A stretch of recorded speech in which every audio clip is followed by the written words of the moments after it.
Les 7 habitudes des gens efficaces. Ce livre, c'est l'un des meilleurs que j'ai lu et qui a boosté ma vie depuis que je me suis lancé dans l'auto-éducation.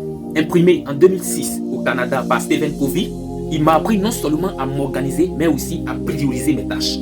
Alors, si vous aussi, vous voulez faire de vous des hommes efficaces, restez jusqu'à la fin quand nous allons partager dans cette vidéo les 7 habitudes des gens efficaces. Avant d'aller plus loin, il est important de savoir c'est qui un homme efficace. C'est qui on peut appeler un homme efficace. Pour ma part, je dirais tout simplement qu'un homme efficace, c'est un homme qui atteint ses objectifs. C'est un homme qui sait mener les actions, c'est-à-dire les bonnes actions au bon moment et par conséquent finit par atteindre ses objectifs.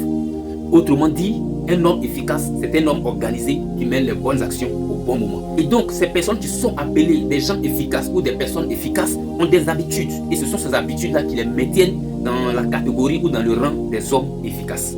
Dans son livre, Stephen Covey nous partage les 7 habitudes qui permettent à ces gens-là de rester toujours efficaces. Ce sont donc ces 7 habitudes que je vais partager avec vous. Alors, la première habitude, c'est la proactivité.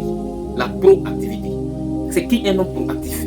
Un homme proactif, c'est une personne qui marche selon une philosophie. Cette philosophie dit quoi? La meilleure manière de prédire l'avenir, c'est de le créer soi-même. Donc, selon cette philosophie, ou disons les personnes proactives, ce sont des gens qui eux-mêmes mènent des actions pour pouvoir aboutir à leur objectif. Autrement dit, ce sont des gens qui pensent qu'il faut mener les bonnes actions pour que les meilleures choses ou bien les meilleurs résultats apparaissent. Donc, il n'y a pas question de dire qu'on va rester là peut-être à se positionner en victime ou disons accuser qui que ce soit. Ce sont des gens, pour chaque situation, ils tirent toujours le meilleur profit. Ils cherchent toujours à avancer. Donc, la proactivité, c'est un état d'esprit. Toujours avancer, toujours vouloir avancer. Donc, il ne s'agira pas de se positionner en victime ou bien en défavorisé. La proactivité, c'est un état d'esprit, comme je disais tout à l'heure. Un proactif, c'est quelqu'un qui programme sa vie. C'est-à-dire que pour lui, l'avenir l'appartient. Et donc, il doit posséder cet avenir. Il doit mener les actions nécessaires pour pouvoir obtenir les résultats qu'il veut. La deuxième habitude, c'est toujours garder à l'esprit l'objectif recherché. C'est toujours garder à l'esprit le résultat souhaité. Donc ça veut dire que les gens efficaces sont des gens qui n'ont jamais oublié leur objectif.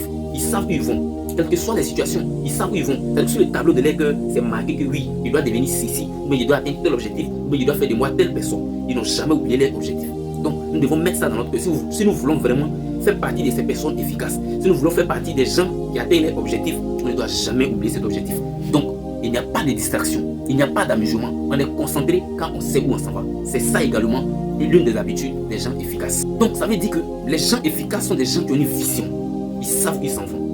La vision, on ne l'oublie pas. On ne perd pas la vision des vues. Le regard est toujours posé sur la vision. Et c'est en fonction de la vision qu'on mène les actions nécessaires. Donc, sans vision, on ne peut pas parler de proactivité. Sans vision, on ne peut pas parler de garder toujours les résultats souhaités en tête. Donc, si tu veux être efficace, premièrement, il faut être proactif. Deuxièmement, il faut toujours avoir l'œil fixé sur ton objectif, sur le résultat que tu souhaites. La troisième habitude, il a appelé ça priorité aux priorités. La priorité aux priorités. Donc ça veut dire quoi? Ça veut dire que les gens efficaces, c'est des gens qui sont très organisés. C'est-à-dire qu'avant même de commencer le jour, il a déjà fait la part des choses. Il a déjà organisé ses tâches de la journée, de la semaine ou bien du mois. Et donc il n'a pas le temps c'est-à-dire qu'il n'a pas à perdre le temps sur les tâches qui ne sont pas importantes ou bien les tâches qui ne sont pas urgentes. Donc la priorité aux priorités. Donc qui dit priorité dit organisation. Qui dit priorité dit également objectif fixé. Dit également vision fixée. Dit également principe et valeur. Donc sans vision, sans valeur, sans principe, on peut parler de priorité, on peut parler d'urgence. Parce qu'une tâche est urgente lorsqu'il y a un délai qui est fixé. Et une tâche qui est importante, c'est une tâche qui rentre dans le cadre de notre objectif. Donc les gens organisés, c'est des gens qui font la part des choses. Ils savent ce qui est urgent, ils savent ce qui est important, ils savent ce qui n'est pas important, ils savent ce qui n'est pas urgent. Donc du coup, quand ils organisent l'activité, quand la journée commence, ils savent ce qu'il faut faire, ils savent ce qu'il faut mettre après, ils savent ce qu'il faut déléguer, ils savent ce qu'il ne faut jamais faire. C'est ça les gens efficaces. Quatrième habitude des gens efficaces, ce sont des gens qui ont l'esprit gagnant-gagnant. Les gens efficaces ne sont jamais dans un esprit de concurrence. Un homme efficace ne va jamais être jaloux de ton succès. Il ne va jamais se fâcher parce que telle personne a dit non. Pour eux, il y a de la place pour tout le monde.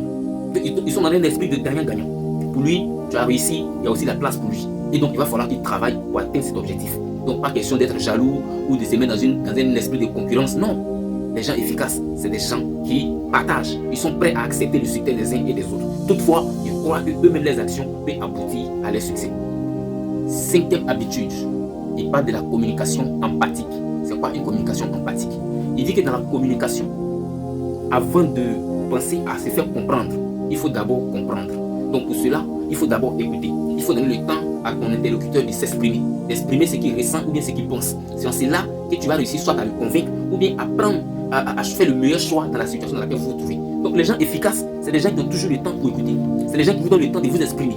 Et en retour, ils vont faire part de leur vision, ils vont faire part de ce qu'ils pensent, de leur opinion. Et ensemble, vous allez faire le meilleur choix. Parce qu'en réalité, ce n'est pas des personnes qui sont dans un esprit de concurrence. C'est des personnes qui acceptent la vie des uns et des autres. Ils sont prêts à accepter. Pour eux, ce qui compte, c'est le résultat. Et dès l'instant où ton idée, ou bien son idée, peut nous emmener à atteindre notre résultat, il n'y a pas de souci. Donc, ils écoutent. Ils sont à l'écoute.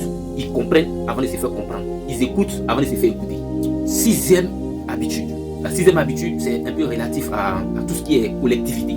Parce qu'on parle de la synergie des idées, la synergie des comportements, la synergie des forces. En réalité, les hommes efficaces, c'est des gens qui mettez toujours à l'esprit la quatrième habitude qui dit qu'il n'y a pas un esprit de concurrence. Donc du coup, dans la sixième habitude, les gens efficaces, ils acceptent toujours qu'on mette ensemble soit des femmes, des hommes, rien que pour pouvoir combler le vide des uns et des autres. Donc du coup, si moi je suis peut-être un génie en informatique et que l'autre a des lacunes, moi je viens combler ce vide. Et si l'autre est peut-être à la force physique que l'autre n'a pas, ça comble. Donc du coup, la synergie fait référence à un assemblage de plusieurs personnes, de plusieurs idées qui ont peut-être des divergences sur un sujet donné, mais quand même qui réussissent à travailler ensemble. Donc du coup, un homme efficace, c'est quelqu'un qui peut rester dans un milieu où les gens ne sont pas forcément d'accord avec lui, mais qui quand même trouve le moyen d'avancer.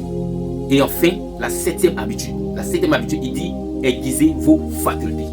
Cette septième habitude regroupe les 6 premières habitudes. Et il dit que c'est la meilleure des habitudes. Aiguisez vos facultés. Car c'est une habitude, c'est une habitude qui vous permet de développer votre capital le plus précieux. Et vous savez c'est quoi le capital le plus précieux? C'est vous-même. Et donc, dans son explication, il dit pour arriver à développer ou disons à aiguiser vos facultés, vous devez tenir compte de tous les aspects de notre nature. Il y a l'aspect physique, il y a l'aspect psychique, il y a l'aspect émotionnel et il y a l'aspect spirituel. Donc l'aspect physique fait allusion à votre état de santé physique. Donc il recommande de bien manger, il recommande de faire le sport pour garder le niveau au niveau de la santé physique. Il recommande également de bien se reposer pour être toujours en forme. Au niveau de l'aspect qu'on appelle spirituel, il dit par exemple vous devez bien pratiquer votre religion. Donc c'est-à-dire vous devez garder vos valeurs, vous devez garder vos principes.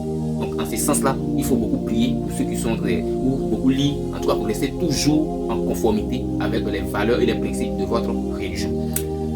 Aspect psychique, là maintenant c'est la formation, c'est l'éducation. Il nous dit par exemple que quand les gens finissent les études, quand ils sortent des universités ou bien des écoles, c'est fini pour la lecture, c'est fini pour l'apprentissage. Mais non, il nous invite plutôt à plus approfondir nos connaissances sur des sujets donnés. Et c'est ce qui fera de nous des meilleures personnes, des personnes efficaces. Donc, loin de rester oisif, loin de rester à ne vraiment pas apprendre des choses, il faut déjà commencer à t'intéresser à la lecture. Commencez déjà à lire un livre par mois et vous allez finir par arriver à un livre par semaine. C'est en cela que vous allez aiguiser vos facultés. C'est en cela que vous allez faire de vous des gens efficaces. Et enfin, il y a l'aspect émotif, l'aspect socio-émotif où il parle de la confiance qu'on a en soi.